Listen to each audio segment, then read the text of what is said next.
Perhaps I never got over the jet lag. Perhaps it was the influence of early rising old folks.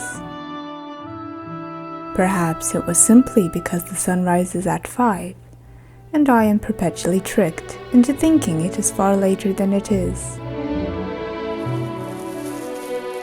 The clocks strike 8, and it looks like noon at home. The clocks strike 20, and it looks like midnight.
For my being a foreigner and centered in the naturally witless camp, I am stuck following a parent around. And you could probably guess which parent I like better. That's the one, the Queen of Eating. Therefore, I spent a number of days watching fellow companions search for food and clothing.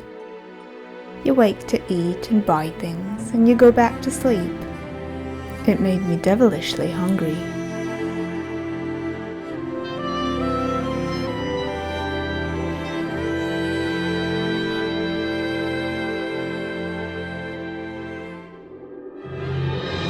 Yours truly was a happy little toad with her 7-Eleven salad. Perhaps it was 1/4 the salad, and the rest from being with my Waipoa at last.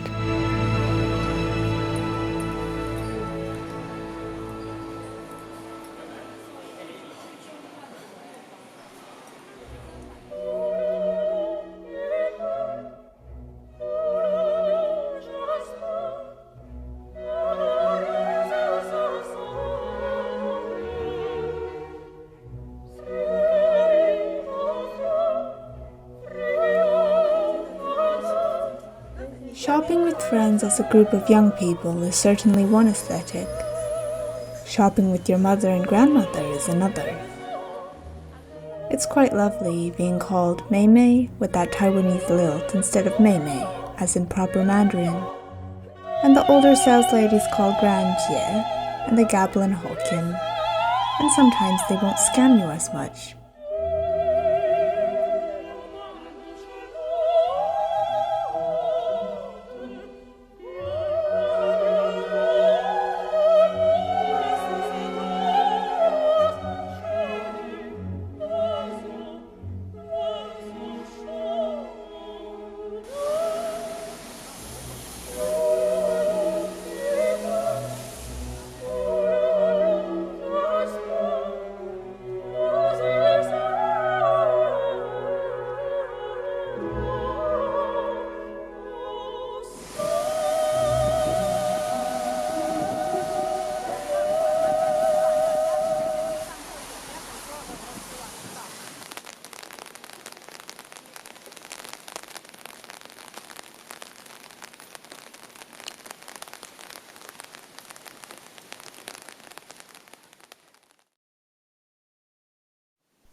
It rained dreadfully that day. The water hardly helped my already dying sandals. I rushed along after my aunt, muttering, "The rain, it raineth every day." Tiring? Indeed. But it was the sort of tiring I enjoyed.